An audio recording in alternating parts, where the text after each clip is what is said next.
So that concludes our mini review. Now we're going to dive into the question of housing and how the poverty and equity issues that we've described in general manifest themselves in the housing market in Buffalo, Niagara. So we'll be talking about things like segregation, access to jobs, vacancy and abandonment, affordability, and housing quality. So as we think about segregation, let's look again at that population trend and the fact that we did start losing population in the late 1960s as a region, but most sharply in the city of Buffalo, where the population dropped by more than half. But recall again that as we did that, we were still sprawling out into the farther suburbs and into the exurbs. So the red showing the newly urbanized area starting in 1950, and the way that ever since 1950 we've been living less densely and sprawling out further and further into the exurbs.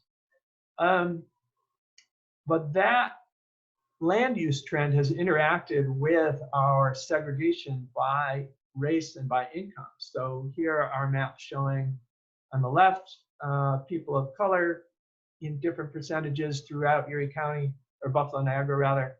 On the right, ranked by poverty rates. And you can see the yellow and the orange are the areas of where people of color are most concentrated. The dark blue is where poverty is most concentrated. And you can see how concentrated poverty is by both race and ethnicity and income in Buffalo, Niagara. And even within the city of Buffalo, where most people of color are concentrated, we have that incredibly intense line of segregation basically along Main Street. All told, this makes us the 6th most segregated metro region in the entire country when you're measuring it by where African Americans and whites are living. And for people of color in general, this overlap of racial segregation and income segregation is what's most powerful. It means that almost 2/3 of people of color are living in high poverty neighborhoods compared to only 14% of whites. And where you live, it's often said your zip code matters a lot more than your genetic code, because where you live has incredibly powerful impacts on your life chances. What are the amenities in that neighborhood? What's the air quality? Are you surrounded by people who have high quality jobs or people who have no job or very low quality jobs? These all will have a tremendously strong impact on your life chances as you grow up. If you remember nothing else from today's talk, remember that this was no accident. We had public policies and very powerful institutional actors that segregated America over the years and segregated Buffalo, Niagara. One of the most famous instances of that is redlining.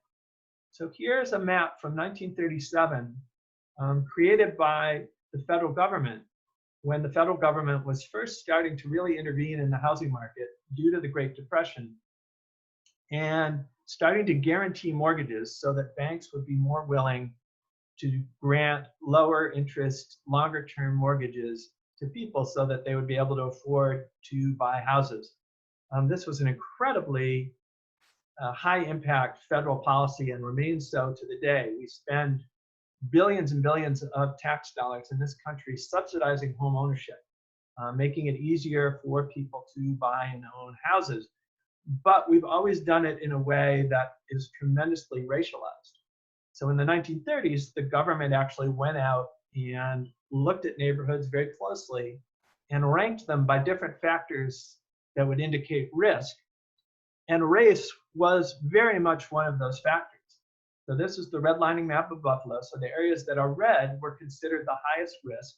So it's the Near East Side by downtown, which at that time was the most African-American neighborhood. And then you see a strip on the west side. That was the Sicilian neighborhood. And Sicilians were also considered a high-risk population. In the 1930s, the definition of white was very different than it is today, and immigrants were often considered to be not white, especially if they were coming from higher poverty areas such as Sicily.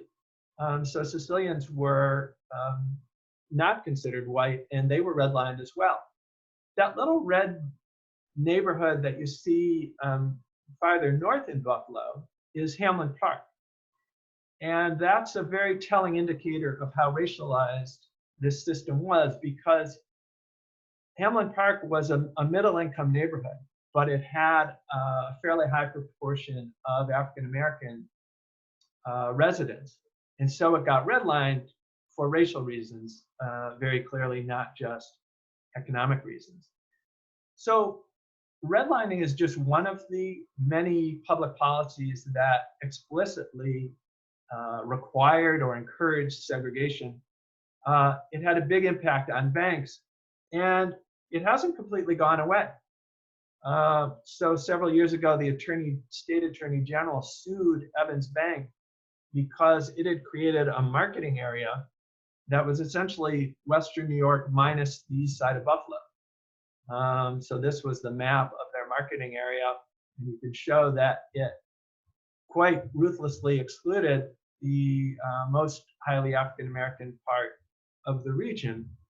And so the attorney general sued. Evans Bank settled the case, agreed that it would market to the east side and to more aggressively market to African Americans for loans, and they paid some money as well. You know, it was remarkable that they actually drew a map that was basically a redlining map. They used a pink line, so maybe they thought they could get away with it because it was a pink line, not a red line. But it was a very blatant modern day instance of redlining. But it's not just the blatant parts of banking that are concerning. So this is all banks in the region, and the loans, the home purchase loans that they made between 2012 and 2015. And you'll notice that literally no loans, no home purchase loans were made between 2012 and 2015 in a big swath of the east side by any local bank. So obviously there's more than intentional discrimination at work here. There are issues of income, there are issues of housing quality, of broad scale disinvestment by many institutional actors, not just by banks. But you could certainly say there's a failure to remedy the situation by the banks, if nothing else, a failure to aggressively act to counterbalance this really quite scandalous map that you're looking at, with absolutely no home purchase loans being made in such a broad swath of our region. But of course, it's not just banks. They're just one of the actors that were involved in creating the segregation that we see today. This was an ad taken out in the Buffalo Courier Express by the Greater Buffalo Board of Realtors in 1966, a full-page ad urging homeowners to to oppose the fair housing law, and trying to scare them into thinking that the fair housing law was going to destroy their housing rights, trying to get more affluent white people to get scared and oppose fair housing throughout the nation. Here was the ad right here in Buffalo. There was also a lot of block busting by realtors in that era, and block busting was when a real estate agent or developer would do two things at once. So they would try and scare a white neighborhood into thinking that black residents were coming and that the neighborhood was going to become heavily African American. And that would encourage the white owners to sell at a reduced price to the real estate firm or whoever was doing the block busting. At the same time, African Americans were highly segregated in neighborhoods of poverty, and so they would often be willing to pay inflated prices to get to move into a different neighborhood. So the realtors and developers who were doing block busting were winning both ways. They were getting reduced price housing that they were buying, and then they were selling it at inflated prices. but it was many, many different actors who were involved in creating the segregation that we have today, and public policy was a very big part of it. What are some of our other big issues with housing in this region? One of them that relates directly to the land use patterns that we just looked at is access to jobs. So if you don't have a car, if you do have a car, you know, you can get anywhere in Buffalo, Niagara really quite quickly. We don't have bad traffic, and everything is reasonably close. But if you don't have a car, like over 50,000 households in the region, you have very limited access to employment opportunities. Less than half of the jobs in this region can be reached by public transit. These are the biggest employment centers in Erie County, the 5 biggest. And you'll notice that only one of them is within city limits, downtown Buffalo. The other ones, like River Road in Tonawanda, where the General Motors plant and other big factories are, out by the University of Buffalo, out by the airport, out by the Galleria, those are much harder to get to if you live in the city. Or if you live in a suburban or rural area but don't have a car, those are going to be almost impossible for you to get to. So access to jobs is a big issue to think about when we think about our housing policy and our land use policy. How can we get people living closer to jobs? How can we bring jobs closer to population density? And how can we have a public transit system that reaches more of the jobs that we have? Another issue that's, again, very closely tied to that land use pattern that we looked at is that when we built all that new housing out in the suburbs, even as we were depopulating the city, and now to some extent the inner ring suburbs, we left behind a tremendous number of vacant and abandoned housing. So these are 2 vacant houses in Buffalo that have been boarded up by the city. And whenever you see those gray colored boards on a house, then you know that the city is the one that boarded it up. They use the gray boards. And that spray paint that you see is actually done by the city. Those are markings that the city does to, for example, let firefighters, if the building should start on fire, which unfortunately often happens with vacant and abandoned buildings, it will tell the firefighters things like, is there water hooked up? Is there a floor in the building or not? So that's not graffiti, that's actually the city. You'll notice that the boards are only on the bottom floors. The city has said that it does not have enough money to board up the 2nd and 3rd floors of vacant housing that it has to build up. So you see the broken windows on the 2nd floor. So unfortunately, that means that it's very easy for people to get into those houses and strip them. It means, of course, that rain and snow get in and the houses get lost much more quickly and unable to be preserved because the city does not have, or feels that it does not have, enough money to really securely board these up and mothball them until such time as maybe they could get reused. The very biggest problem with housing in Buffalo, though, is that it is not affordable to many of the people who live here. In the city of Buffalo, more than half of households cannot afford their rent. In other words, they're paying more than 30% of their income toward the rent, which is the federal definition of affordability. So more than half of the households in Buffalo cannot afford their current rent. So that's true around the country. That's not just a Buffalo issue. Rents are unaffordable. They're even less affordable, obviously, in places that have had growing population instead of losing population. Places like Boston, New York City, San Francisco, of course, have even worse problems. But even in Buffalo, it's really a crisis in plain sight. For about a quarter of the households in the city, housing's even less affordable. They're paying over half their income toward their housing. And if you just look at the top 2 lines, for example, of this chart, you'll see that this is a problem that is, again, very racialized.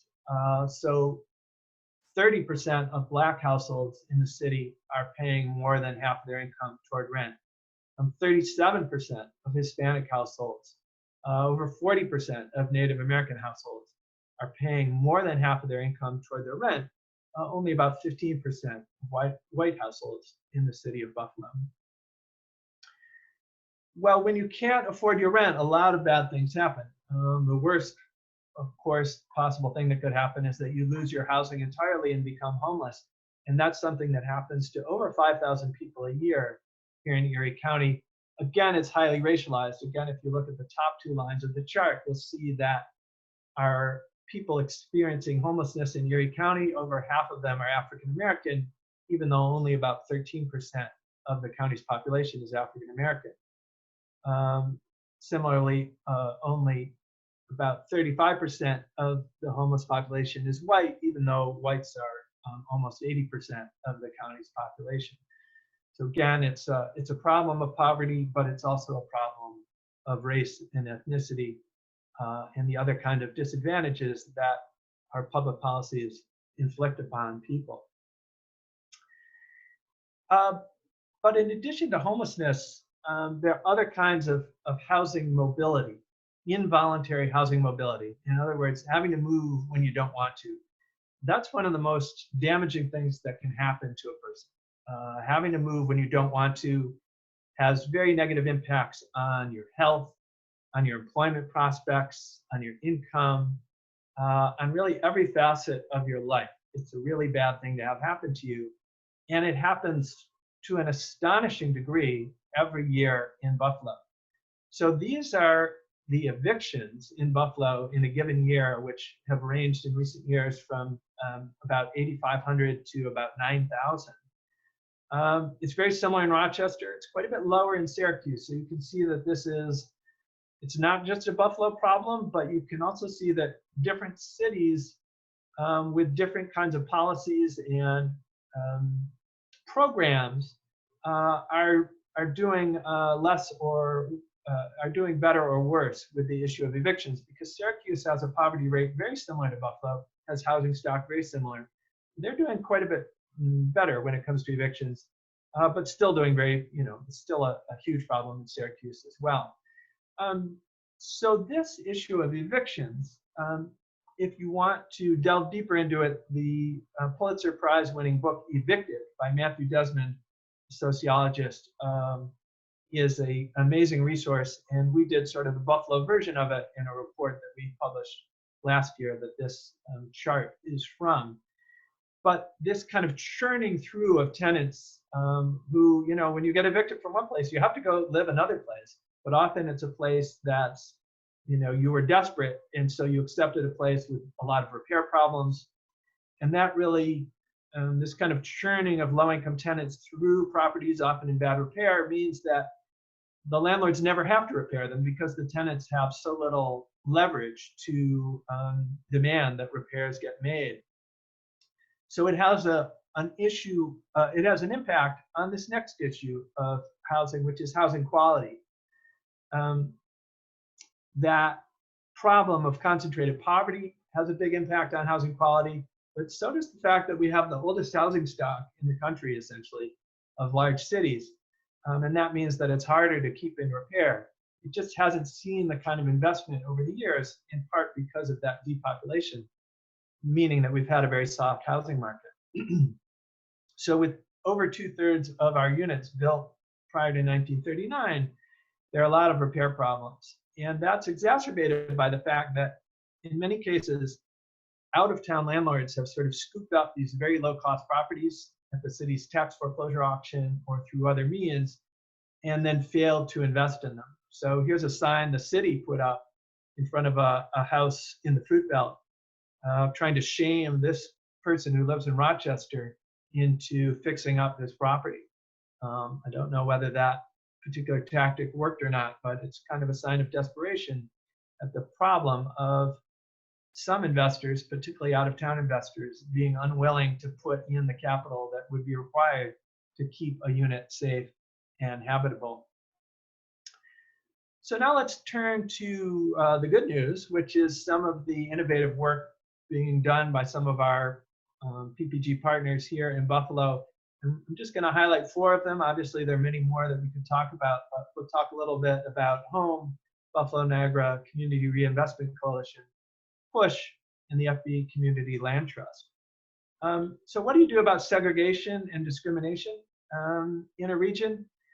It really helps to have a nonprofit like HOME, Housing Opportunities Made Equal.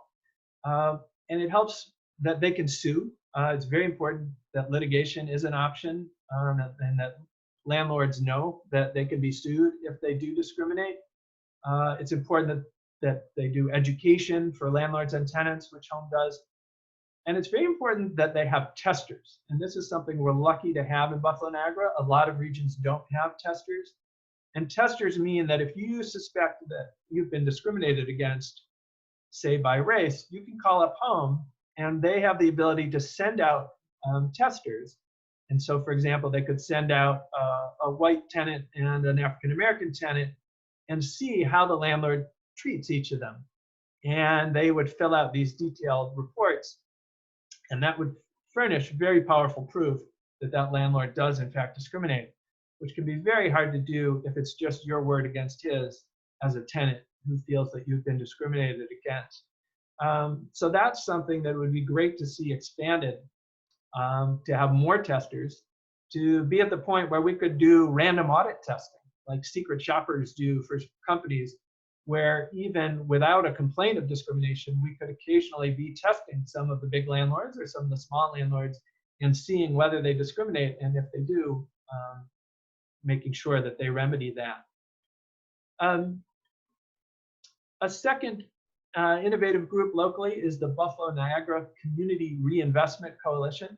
And that's a group that is working on that legacy of discrimination and redlining in banking and lending, and getting banks to take affirmative steps to remedy that situation.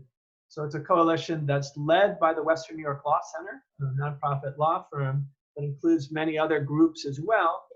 And they have been working to get banks to do better at making loans and creating low-cost checking accounts and other services aimed at communities that have been redlined, at borrowers that face discrimination.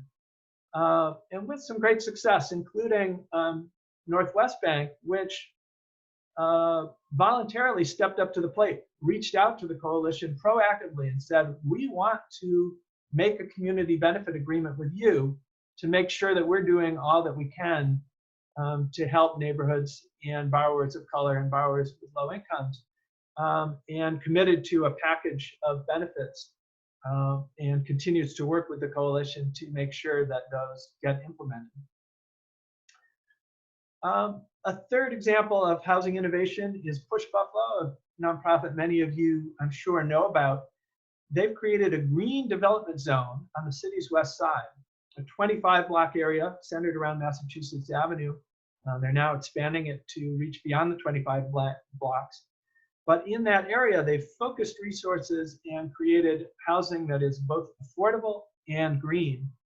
This is one example of many. This is their net zero house. Net zero meaning that it makes almost all of the energy that it uses. So on the roof, you can see a solar hot water heater. So the water, even in the winter, is heated by the sun's rays.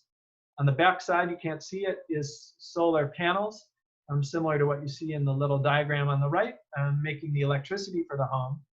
And then in the vacant lot next door is a geothermal heating system, using the fact that if you just dig below the Earth's surface a little, the temperature stays about 58 degrees constantly. You can use that warmth to heat your house. That's what a geothermal heating system does, with just a little electric pump to pump that heat into your house. A very sustainable, environmentally friendly way to go. So Push's housing has very good insulation. That's probably the most important thing about it. And in some cases, it has these kind of fancier green features as well. It's not just the housing that they're addressing, they're also addressing the vacant lots in the neighborhood. This is a simple treatment called Clean and Green, innovated in some other cities like Philadelphia, but brought to Buffalo by groups like Push and Grassroots Gardens. So you take a vacant lot, that's an eyesore, it's something no one wants in their neighborhood, it's a sign of blight. But with a pretty inexpensive treatment, putting up a little fencing to show someone cares that it's private property, not really to keep people out, but really more symbolically to mark it as a lot that is cared for. And then some minimal planting up front, and then you just plant grass and mow it. Suddenly, this is actually quite a nice thing to have in your neighborhood. It's green space that's accessible to everyone. You could play touch football there. You could even have a little picnic, or you could just walk by and think, oh, this is a nice thing to have in the neighborhood. This isn't a sign of blight and abandonment. This is the kind of green space that makes people want to live in the suburbs. Really powerful, fairly inexpensive tool that could be expanded throughout the city with fairly minimal public investment. The next innovative group I want to highlight is a newer one. It's the FB Community Land Trust. FB stands for Fruit Belt.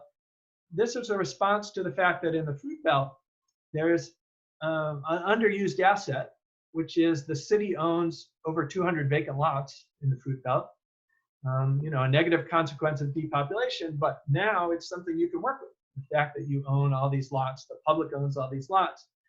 And then a threat, the fact that because of the Buffalo Niagara Medical Campus and its impact on housing values and property values in the neighborhood, there's a real threat that people who've lived in the Fruit Belt for a long time won't be able to afford it anymore. So the Land Trust is a nonprofit that is buying vacant lots from the city. And the city has recently expressed interest in transferring about 40 more of its lots to the Land Trust. And the Land Trust will hold them permanently, and it will reserve them for affordable housing or other publicly beneficial uses.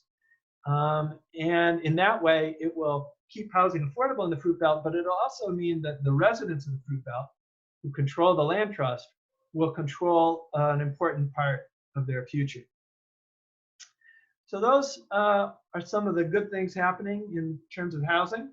We're just going to spend a few minutes talking about water and food, and then we'll have some time for questions. So when we think about water, basic need, and its relationship to poverty and equity, we're talking about two things. We're talking about how much does the water cost, what's your basic fee for that water, but also if you can't pay your bill, what happens? What kind of late fees do you have to pay? Will you get shut off, and what will that mean, and how much will it cost to reverse that shut off? And then we're thinking about water quality, especially the legacy of industrial pollution and the current issue in particular of sewage in our water.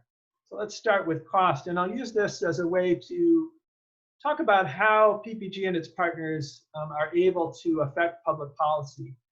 So this year, when it came to the issue of water bills, it started with the fact that the Western New York Law Center was working on this issue and wanted it to be part of our community agenda. Our partners voted and said, yes, this issue of water equity and the fact that almost 3,000 people get their water turned off every year because they're having trouble paying their bill, that's a big issue for us. We want to see change in that. And so then the Law Center and PPG and its other partners start to do advocacy around it. In this case, there was a petition. And in this case, COVID came along and it made the issue even more urgent, because when you're shut off and you lack water during a public health emergency, obviously that's even more dangerous than in normal times. And so we and the Law Center and others were working on getting the city to proactively turn people's water back on, reach out to people who had it turned off, and make sure that they got it back. The city was kind of resistant to it, and so we went to the press, got an article in the paper, continued with other forms of advocacy, working directly with elected officials and government staff, and eventually the city came around. So you don't need to read the mayor's press release, you just need to know that at the end of June, he committed to helping people with their water bills, as well as with traffic fines and fees, another issue that we've been working on. So there are issues of cost with water, but there are also, of course, issues of pollution and water quality. Here's the Buffalo River in the 1950s.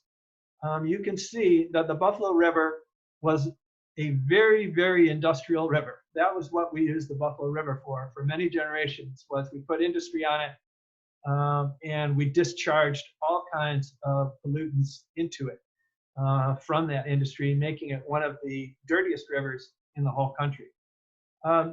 Here's what it looks like today. A lot of that industry is gone. A lot of green spaces have been created. But most importantly, due to the efforts of especially Buffalo Niagara Waterkeeper and other advocacy groups, but especially Waterkeeper, the federal government invested millions of money in cleaning up the Buffalo River and removing a lot of those legacy pollutants from it, and taking measures to make sure that the water quality stays better. And with that investment, recreation came back to the Buffalo River. Now people love to boat on it, and people want to live there now. So you see expensive luxury housing going up in a place where it used to be no one wanted to live. Now the Old First Ward is quite a hot housing market because people want to live by the Buffalo River. It's become an asset and not a liability. But in addition to the industrial legacy, we also have a terrible problem of combined sewer overflows in Buffalo, as do many old cities. And what that means is that the sewage that comes from our sinks and our toilets and our other indoor uses is combined with the stormwater that goes through our gutters and drains and the storm drains in the streets. It all goes into one set of pipes. And then ideally it goes to the treatment plant. But if it rains just a little bit or snow melts, then it won't go to the treatment plant. It will get discharged directly into our lakes and rivers, raw sewage right into the water. So let's take Canal Side, beautiful spot, wonderful for residents and tourists alike. There's the commercial slip. But let's zoom in on the commercial slip, and we'll see that that's a sewage outflow point. So whenever it rains more than a little bit, raw sewage is going right there into the water in Canal Side. And that's happening at about over 50 locations throughout the region.